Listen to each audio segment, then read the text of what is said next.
Hello and welcome to the first season of the Journalism Salute. I'm Mark Simon, based in the Lehigh Valley part of Pennsylvania. I'm a 1997 graduate of the College of New Jersey with a journalism degree who has worked in sports media for 25 years. For the last 3 months, I have been sending daily journalism salutes on social media, pairing them with donations to a wide range of journalistic organizations. My intent was to counter cries of fake news, lamestream media, and enemy of the people by doing a little of whatever I could each day to help. The next phase of this project is to learn more about the groups that I've been saluting. That's where these interviews come in. Who are these groups? What do they do? What do they do best? And why are they so important to our present and our future? We'll talk to people from a diverse set of organizations to try to learn more. Thank you for joining me. On today's podcast, we're joined by Allison Augustyn, the Executive Director of InvestigateWest. InvestigateWest is a nonprofit headquartered in Seattle, Washington, doing watchdog journalism in the Pacific Northwest, focusing on original reporting in the areas of public health, the environment, and government accountability. It was founded in 2009 and partners with many different groups across the region that support public service journalism. Allison has experience in both nonprofit consulting and journalism and is the author of a book about the history of gemstones. Thank you for joining us. My first question would just be, what role does Investigate West fill in the journalistic ecosphere? So basically, investigative journalism and explanatory journalism, which are two heads of the same coin, is going away because newsrooms are getting cut across the United States, and investigative and explanatory stories, and explanatory is simply what it says. It explains a big, long, complicated process into ways that general public might want to engage with it. These stories take a long time and generally don't drop with any sort of regularity. If you're going to follow an investigation, you kind of don't know necessarily where the story is going to take you or who might talk to you or what data you might dig up along the way. So you might investigate something that you think is going to maybe publish in 4 months. Maybe it turns out to be a year. So this is a tricky part of journalism that's really necessary and has critical impact on society. Like investigative and explanatory stories can have huge societal impact. And actually there are economists who have put forth data that shows that for every dollar spent on investigative reporting, it yields like $125 in societal good. It's just that it takes a lot of time and money up front before you get that payoff. So one of the first places that newsrooms cut when they're looking at what's expensive and what doesn't have immediate turnaround, it's investigative and explanatory reporting. So the fact that we exist as a nonprofit specifically to do that kind of reporting is really critical because we're one of the few outlets doing that in the Pacific Northwest, and that extends up into BC as well. Now I go to invw.org and I can see a selection of the stories you've done, but as you said, you're not a traditional outlet in that you're not writing every day. So explain how the group works in terms of writers, editors, staff, and how you're organized. Well, basically, for a long time, it was just our executive editor, who's also one of the founders. Some 3 journalists from the Seattle PI, a well-respected paper out here in Seattle, were really worried about investigative reporting going away. So they got together and founded this nonprofit in 2009. So basically along the way, staff has changed, the model has changed, journalism itself has changed. So what they did was brought me in as an executive director to help form the strategy and look at funding models, which is really an issue now. So the executive editor and I get together and we go, okay, what's going to meet the strategy for the organization? Not just fundraising, but also journalism and ethically, what's going to work. And then the executive editor already has an eye on stories, has a tickler file of things that he's been following, that people have been sending to us via the tip line, et cetera. And then we work with a stable of freelance journalists and photojournalists, data visual artists, graphic artists, et cetera, that we hire for each project. So we do contract letters along the way. And right now, we have an upcoming series that we're working on launching in the fall about decarbonizing the Pacific Northwest. And we have contracted long-term with a very, very good senior editor, reporter named Peter Fairley, who's an expert in this area. So now for that story series, it will be me, our editor, Robert, and then Peter working on the shape of these stories. also working with other consultants, like we're going to bring in our sensitivity readers, DEI readers. We have community engagement people who inform. We have a storyteller who does narrative specifically, who will help us shape the story so that it's not just purely scientific. And then we will contract out with the writers who need to do the on the ground work in the different regions that we're focusing on. So Washington, Oregon, and BC right now. We're also hiring 2 interns that will help through the life of this project so that they'll get training, because there are not a lot of training rooms left for people, and we want to help support younger journalists, give them a platform. So it's complicated because it's a variety of different strategies coming together. But if you wanted to make it the most simple, it would be editor, senior editor, and then reporters, and everybody just fans out and brings it all back in. Within the mission of what the group is trying to do, is it, I presume it's a quality over quantity kind of approach, in that you don't necessarily say we're going to do 12, 15 stories this year. You're looking for impact. You measure by impact, I presume. Yes, we do both. I mean, right now, to date in 2020, I think we released 35 stories. 2019, it was over 50. So we're actually publishing on average, 1 a week. It's just that, some weeks might have more stories than others. But so we definitely want to get information out there, because there are a lot of stories that people aren't covering. And those are the stories that we're looking for. What isn't being covered? What's really important? Or what can we cover from a different angle that's really important to people? So it's a question of just getting information out to people, but yes, also circling back and going, what is the impact of these stories? And sometimes it's very easy to tell. There's some really basic metrics that everybody uses, like how many people saw the stories. You can track it with how many page hits you get. How much social media reach did it have? That's a little more spongy, but also a metric people use. But right now, what we're doing in the organization is also defining what impact looks like to us, which is a common problem across journalism, because you can talk about, okay, we changed legislation, which we have done. We've changed legislation in Washington state with our foster care series. 9 laws have been changed as a result. So many more dollars have gone into funding foster care because of the problems inherent in the system that we've identified. So that's pretty much direct impact. But also direct impact is what happens to an individual person who's in the foster care system. What happens to that kid? And does anything that we've reported on with them end up helping them? That's another way to measure impact. So there are a lot of newsrooms that are doing that right now. Is, you're doing a lot of storytelling for people. What can we do beyond just numbers to measure the impact on people? And a lot of it is just doing more interviews and checking back in and making sure people are doing well as a result of our reporting. If you look at the history of the group, you can find plenty of examples of their stories online, both in written form and podcasts. I was recently listening to one about concussions and high school athletes that was particularly interesting. But I want to look at a couple of print ones that you've done recently. This was fascinating to me. I read one of the investigative works that you did on tree cutting. This got brought up by a singer at a local council meeting to show you the locality of the story. And then gradually it gets bigger and bigger, and there's a social justice component to it. Trees are being cut down to make way for apartment developments in places like Seattle, which are among the largest growing cities in the country. There's a lot of bureaucracy. 9 groups are in charge of dealing with trees, and I'll read a brief excerpt. That's the social justice piece that could give tree protection more diverse support in 2020. This summer, South Seattle will be baking in stark sunlight with only about 11% tree canopy in neighborhoods like South Park. With roughly 35% canopy cover, leafy North End neighborhoods will have it made in the shade. And we aren't just talking about heat, but about health. Asthma in the Duwamish Valley, including childhood asthma, is much worse than the city's overall asthma rate, in part because residents in South Seattle, many of them poor, are exposed to diesel fuel pollution, and there aren't many trees to intercept that soot, suck up carbon dioxide, and push out oxygen. Can you tell us more about that story?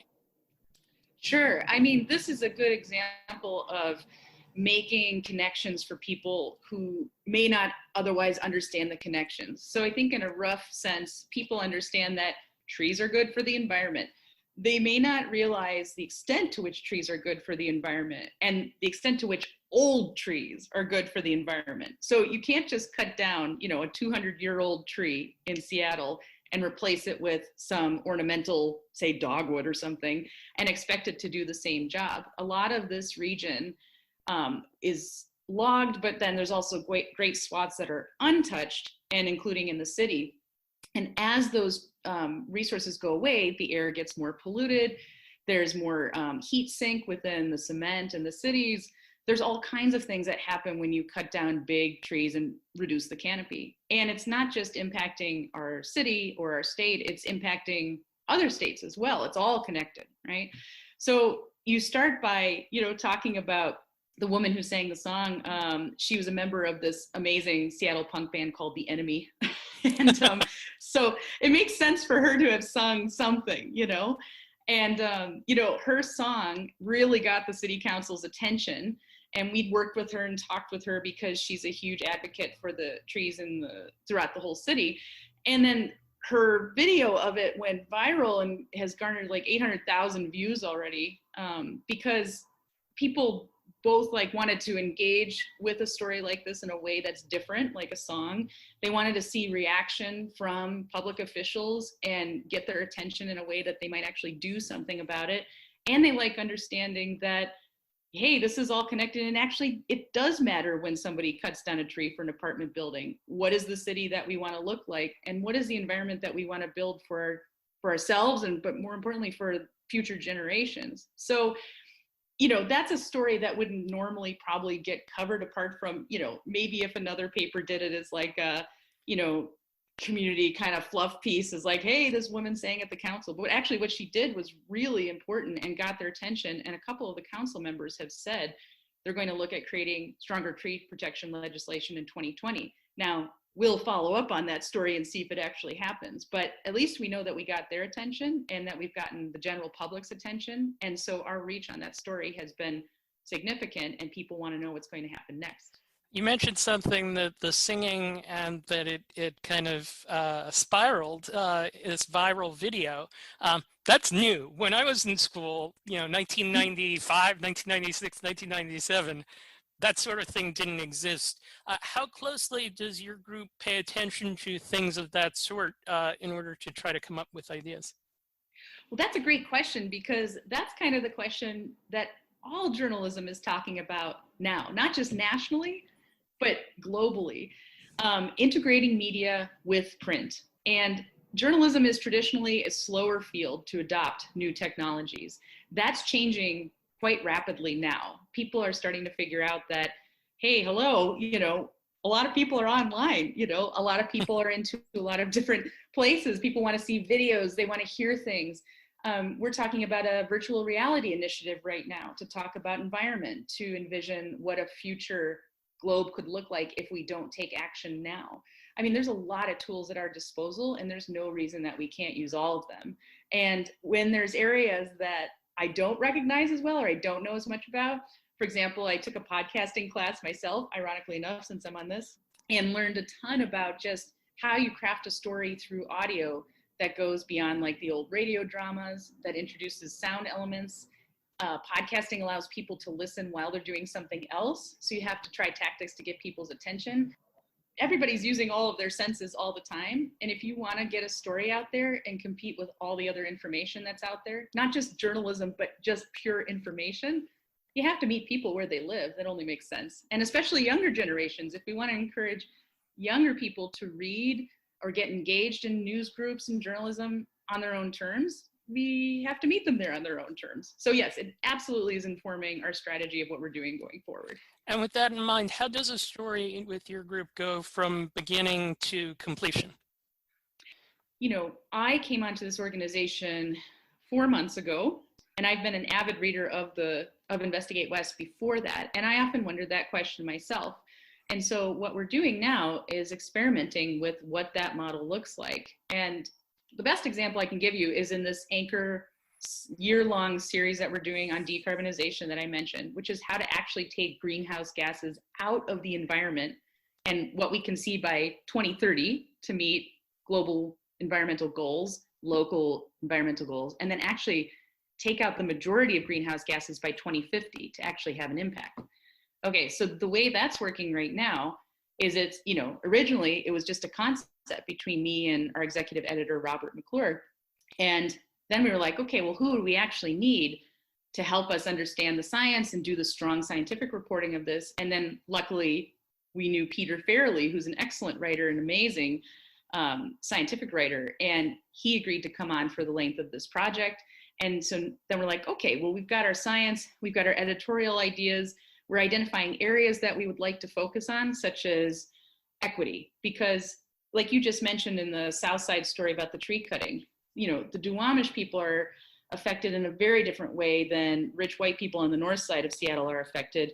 And that same thing is true across all issues of climate change and environmental impact. So we really want to focus this story series on how are people in marginalized communities in particular disproportionately affected because of economy, because of location, et cetera. So knowing that, what are the stories we can craft around that? And that's a discussion that we shouldn't just have on our own. We're three white people. We want to bring in, we have a sensitivity reader and DEI consultant, diversity, equity, inclusion consultant, that is going to advise us. And we want to bring in community engagement before we even embark on those stories. So we're going to do a series of outreach and interviews and paid consultants, et cetera. So it's really about identifying who we have in-house, broadening who we have in-house, and that's leadership. So we need to hire new people, diverse people, BIPOC people. We need that at a board level as well, our leadership, to have that conversation in-house. And then we need to bring it to the community so that we're writing for community with community, nothing without community. We're not reporting on people, we're reporting with people on stories that matter to them. So it's a kind of a newer model, because in the old days, journalism used to just be, hey, there's a story, I'm reporting on it. And now it's much, much more collaborative. And that shift is really critical, especially given the times that we're living in now with COVID, where we're all siloed, and especially with the current Black Lives Matter civil rights movement that's happening. Like we should never have been ignoring it, but we really can't ignore it now. I was listening to a podcast with Ezra Klein of Vox and Margaret Sullivan of the Washington Post recently, and Ezra brought up something that you brought up at the start of the interview, that websites that focus on investigative journalism do great work, but that the public demand isn't necessarily there. Now, your group has been around for 11 years, so clearly there's a successful history there. What would you say to counter what he said? I think it's the way in which investigative reporting is reported. It's very much to your point about what media is used. So obviously I'm a huge fan of both Ezra Klein and Margaret Sullivan. I think their podcast is great and it's really important what they're reporting on. But investigative reporting is only not getting its due because it's not been up to speed with modern times. We just need to modernize it. We need to, again, meet people where they are with technology. And also we have seen that once people come on and they read the stories, the reaction is huge and impactful. And we see that in the way people fund us. We see that in the way people circulate our stories. We see that in personal emails that come through to us that say, hey, thank you so much. You wouldn't believe this happened to me, or this happened to a family friend, or this story helped us understand better our own situation. So I think our job as an investigative nonprofit newsroom now is to make sure that we're meeting the readership / audiences, not everybody's reading, right, where they live, so that we're disseminating the news in the most broad way possible. And that includes working with other media partners. And then also making sure that we're really clear on the impact, so that when people understand that, hey, I'm reading a long form story, or I'm listening, or I'm engaging with it interactively, some data visualization, that the outcomes are going to be there. So I think Ezra's right in that maybe people don't fully understand it. InvestigateWest has its job ahead in that we need to, make sure we're up to date on technology. We need to educate people. There's a big educational component about the work we do. We need to rebuild trust with the audiences. I mean, trust is at an all-time low between American readers and media. And to build that trust, I think it's that we show the impact and we show that we really are out here trying to make the world a better place. And here are some ways that we can do it. Short term and long term, the future of your group. You have a story upcoming in The Atlantic. Can you tell us about that? Sure. This week we'll have a story called Who Killed the Supergrid, which is basically a story about how there are two major energy grids that are on the west side of the nation and on the east side of the nation. And then there's a big geographical rift in between them. And if we could get those two grids talking to each other, we could really boost a lot of energy power, taking away our reliance on the coal industry. But it's a question of, physically overcoming this gap that exists, and then also maintenance of that gap. And it would take huge government buy-in to do that. And as you might imagine, not to tip my hand here, but the Trump administration is not, they're more interested in funding coal than they are in finding renewable energy sources.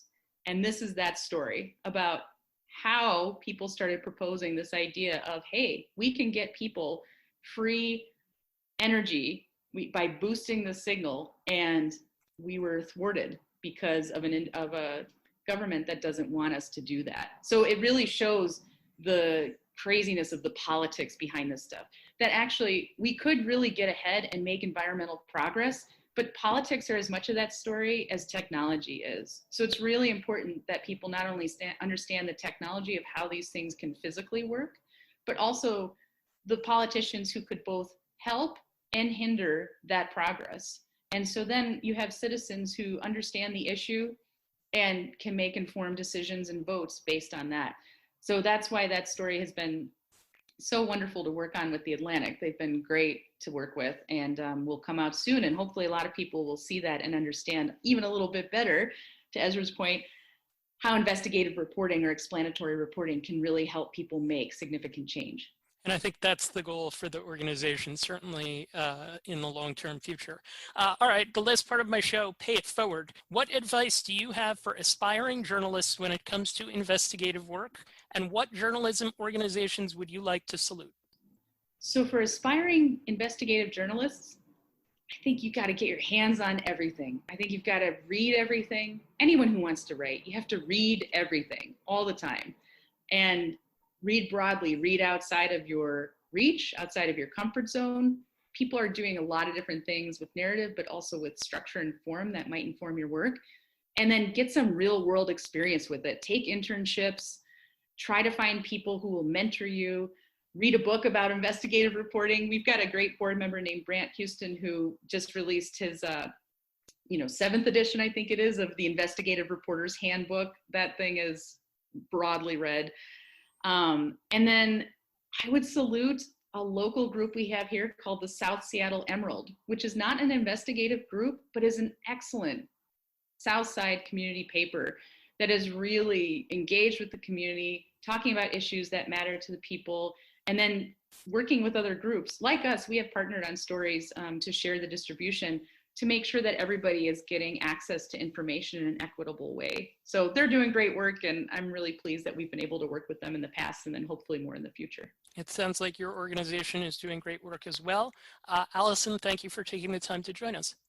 Oh, Mark, thanks so much. This is so great. And as I've said in the past, I'm really heartened by people who care about this because it's critical to democracy. So thank you for inviting me and talking about it. There were a lot of good takeaways from my conversation with Allison. Whether it's reporting on local issues like the planting of trees or bigger, broader issues like making the best use of power grids, investigative reporting is extremely important. And there's plenty more great investigative work still to be done across the country and around the world. For more information on Investigate West, go to invw.org. I recommend the Journalism with Impact section of their homepage for more information on the things that Allison talked about. The Journalism Salute is dedicated to the memory of Dr. Robert Cole, known as Father Journalism at Trenton State College, the College of New Jersey. Dr. Cole impacted hundreds of students in his 33 years at the school, including some who later became investigative reporters. Thank you for listening to the Journalism Salute. If you like this episode, please subscribe, rate, and review, and let us know what you think. If you're interested in following along with us, follow us on Twitter at Journalism Salute. Salute, S-A-L-U-T, with no E. Thank you for tuning in.